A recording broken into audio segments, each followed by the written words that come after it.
सिर्फ अरविंद केजरीवाल जी हैं इकलौते नेता जो लगातार शॉर्ट टर्म और लॉन्ग टर्म मेजर्स लेते हैं, पोल्यूशन के विरुद्ध इंप्लीमेंट करवाते हैं। और इसी वजह से इस साल दिल्ली में 8 सालों में सबसे बेहतर हवा थी। आंकड़े बताते हैं कि दिल्ली में इस बार 31% पोल्यूशन कम हुआ। केंद्र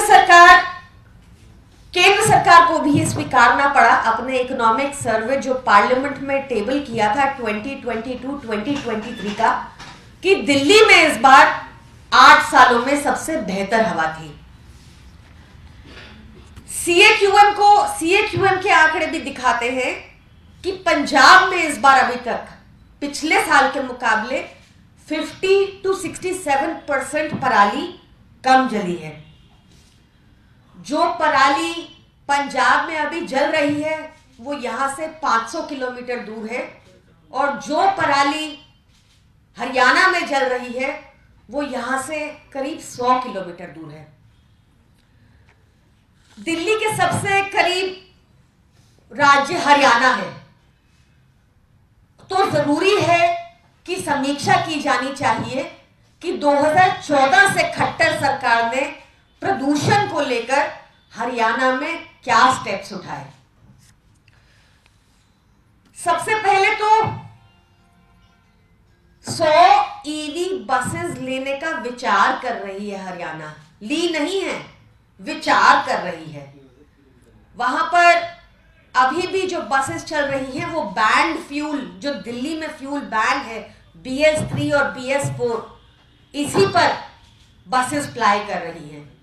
यही बसेस दिल्ली एंटर कर रही हैं, और गोपाल राय जी हमारे पर्यावरण मंत्री लगातार चिट्ठी लिखकर ये डिमांड कर रहे हैं कि as an emergency measure Haryana सरकार इन बसेस की एंट्री प्रोहिबिट करे दिल्ली में इस टाइम पर। जो इंडस्ट्रीज हरियाणा में चल रही हैं, खट्टर सरकार ने उनको कोई सहूलत नहीं दी, कोई उनके लिए व्यवस्था नहीं की कि वो क्लीन फ्यूल PNG पर स्विच कर पाए जैसा दिल्ली ने किया है। ये सारी इंडस्ट्रीज मोस्टली NCR में हैं, उसका भी प्रदूषण दिल्ली में आ रहा है। हरियाणा की सरकार 2023 में भी 24 घंटा बिजली देने में अपने नागरिकों को असमर्थ रही है। बिजली के कट इतने लंबे लंबे होते हैं हरियाणा में कि घर पर भी डीजल जनरेटर यूज होते हैं। सोचिए इंडस्ट्रीज की क्या हालत होगी जब घर में, सोसाइटीज में भी डीजल जनरेटर यूज किए जा रहे हैं। अभी भी 2014 में आई खट्टर सरकार अभी तक पराली का भी समाधान नहीं निकाल पाई। अगर पंजाब की सरकार ने एक साल के अंदर ही 50 to 67% रिडक्शन करके दिखाया है, तो हरियाणा की खट्टर सरकार 2014 से ये करने में विफल क्यों रही है। मैं देख रही थी 23 नवंबर 2023 को टेंडर ओपन होगा, जो 16,000 बेलर मशीन्स रिपेयर मांग रही हैं, तो किसानों को तो कभी देंगे। किसानों पे सिर्फ FIR करना जानती है हरियाणा खट्टर सरकार। इन्होंने, हरियाणा की सरकार को जवाब देना चाहिए कि अगर इन्होंने किसी इंडस्ट्री के साथ टाई अप किया है जो पराली ले ले पेपर बनाने के लिए, गत्ते बनाने के लिए, ऐसा कोई अग्रीमेंट नहीं दिखा। बठिंडा में हमने 9 जगह पर हमने पराली डंपिंग ग्राउंड्स बनाए हैं, जहां से किसान के खेत से पराली उठाकर वहां डंप की जाती है ताकि आगे इंडस्ट्रीज यूज कर पाए। ऐसा कोई डंपिंग ग्राउंड हरियाणा में नहीं है।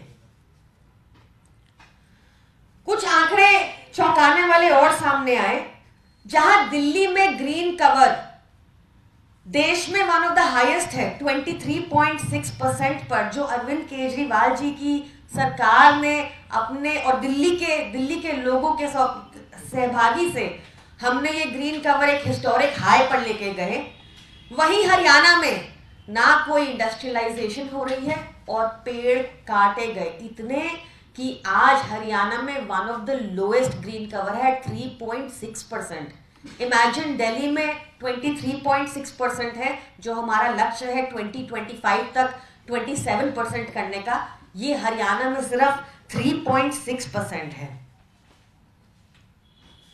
शर्म आनी चाहिए खट्टर सरकार को कि वो किसानों के लिए कुछ नहीं कर पाई, कि वो अपने सिटीजन्स के लिए कुछ नहीं कर पाई। और क्यों सफर करें हम हर साल हरियाणा से ये धुआं जो यहां तक आता है, क्योंकि आपको पता है हरियाणा सटा हुआ राज्य है और यहाँ पे सोनीपत, पानीपत, ये सारे राज्य आसपास सटे हुए हैं, रोहतक, और इनमें से बहुत जगह पर पराली जलाई जा रही है। ना खट्टर सरकार ने कोई लॉन्ग टर्म मेजर्स लिए, ना कोई शॉर्ट टर्म मेजर्स लिए। और तो और गोपाल राय जी लगातार वहां के पर्यावरण मंत्री से भी मिलने का समय मांगते हैं, क्योंकि ये एक एनसीआर का इशू है जिसमें हरियाणा का एक बड़ी भागीदारी है जो पोल्यूशन दिल्ली में आ रहा है, तो वो समय भी नहीं मिलता, वो मीटिंग भी नहीं करते।